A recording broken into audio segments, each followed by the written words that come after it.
Detik-detik Justin Hubner tiba di Indonesia.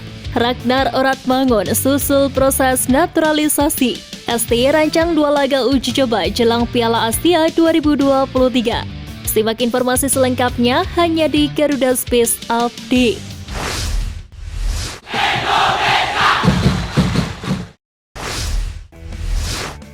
Pemain keturunan Indonesia, Justin Hubner tampil impresif kala membawa Wolves U21 meraih kemenangan atas Leicester City U21 dengan skor 3-1.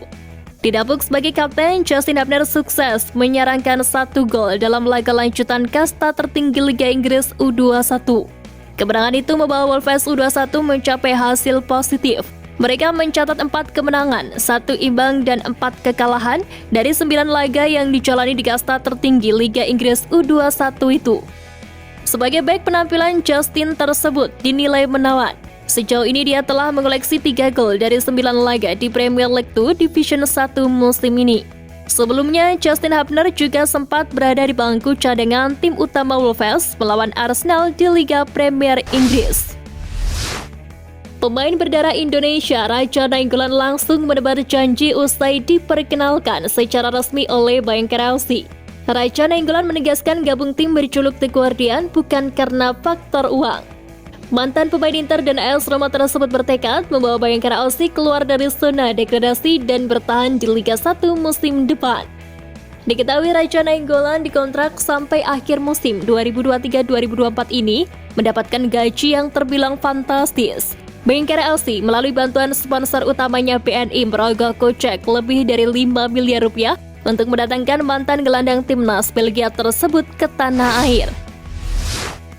Bek kiri timnas Indonesia Sean Patinama hampir dipastikan meninggalkan Viking FK musim depan. Hingga saat ini belum ada berita mengenai perpanjangan kontrak yang ditawarkan Viking FK untuk Patinama, mengingat kontraknya yang akan habis pada akhir Desember 2023. Sean Patinama sendiri menegaskan akan tetap berkarir di Eropa kendati meninggalkan Viking FK. Dengan pernyataan itu tentunya klub dari Liga 1 jangan terlalu berharap untuk bisa mengamankan jasa pemain berdarah Semarang tersebut.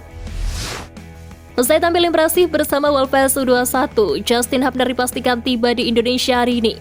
Kabar tersebut sebelumnya dibocorkan oleh Sekjen PSSI Yunus Nusi.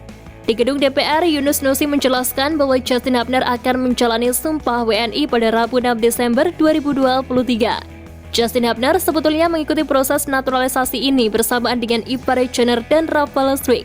DPR telah menyetujui proses naturalisasi ketiganya melalui sidang paripurna ke-19 masa sidang 4 tahun sidang 2022-2023. Namun hanya Ivar Jenner dan Rafael Struijk yang proses naturalisasinya rampung.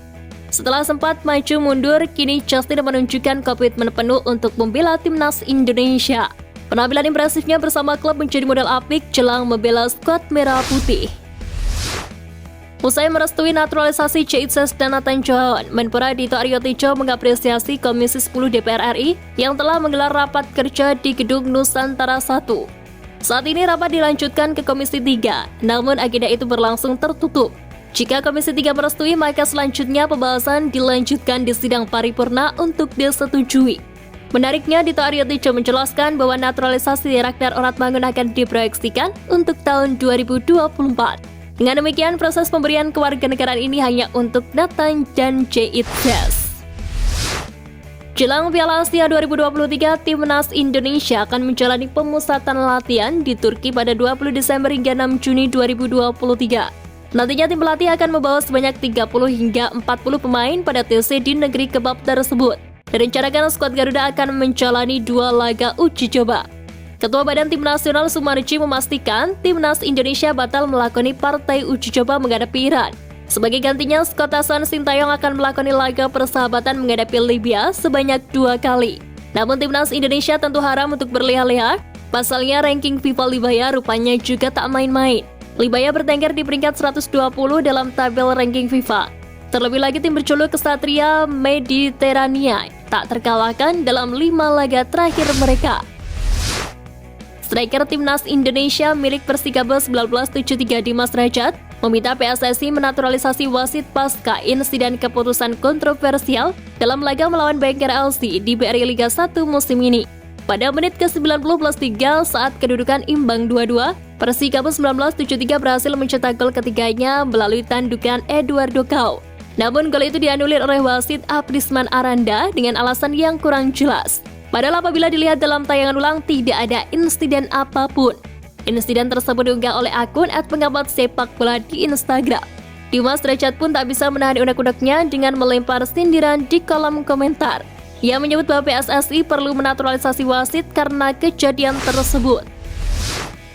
Agen Pratama Arhan Dusan Bogdanovic angkat bicara soal masa depan kliennya. Dusan Bogdanovic memastikan Pratama Arhan akan pindah dari Tokyo Verdy.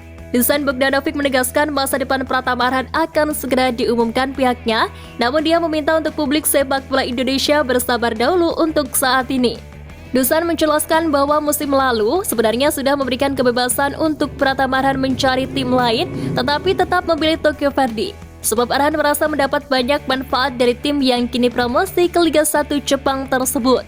Dusan Bogdanovic sendiri belum bisa membocorkan klub baru Pratama Arhan, namun saat waktunya sudah tepat, dia pasti akan menyampaikan informasi lanjutan. Hingga saat ini PSSI terus mencari cara bagaimana menggoda pemain keturunan tersebut agar mau membela timnas Indonesia. Mantan anggota eksekutif komite PSSI Hassani Abdul Ghani menyebut PSSI memberi tugas khusus untuk 2 pemain keturunan Indonesia tersebut.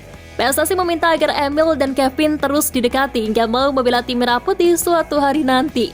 Sebab sejak tahun lalu, Sintayong sangat menginginkan kedua pemain itu bisa membela timnas Indonesia. Namun takdir sepertinya masih belum mengizinkan Emil dan Kevin.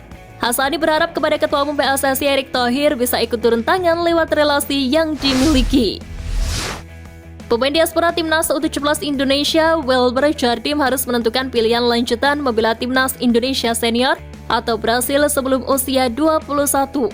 Hal tersebut perlu dilakukan agar kasus serupa Cyrus Margona tidak terulang. Sebab Cyrus yang menentukan ingin membela timnas Indonesia pada usia 22 tahun saat ini menjalani proses pewarganegaraan yang memakan waktu yang cukup lama. Diketahui Wilber Jardim menjadi salah satu pemain menonjol di skuad timnas U17 Indonesia untuk Piala Dunia U17. Pemain blasteran Brasil Indonesia itu menunjukkan pemahaman taktik berkelas saat bermain di 2 posisi untuk pasukan Bima Sakti, yakni bek kanan dan bek kiri. Sekjen PSSI Yunus Nusi mendapat pujian dari pecinta sepak bola tanah air usai menjelaskan alasan pentingnya pemain naturalisasi untuk timnas Indonesia. Dikutip dari akun TikTok @ezjus, Yunus Nusi menjelaskan bahwa naturalisasi JICES dan Nathan John tak terlepas dari misi PSSI yang ingin menjadikan timnas Indonesia sebagai tim yang mencapai level Asia. Sontak pernyataan Yunus Nusi yang beredar di TikTok itu pun mendapat apresiasi dari para netizen, khususnya yang mencintai sepak bola Indonesia. Sebab skuad timnas Indonesia memang masih perlu perbaikan untuk bisa bersaing di level yang lebih baik lagi.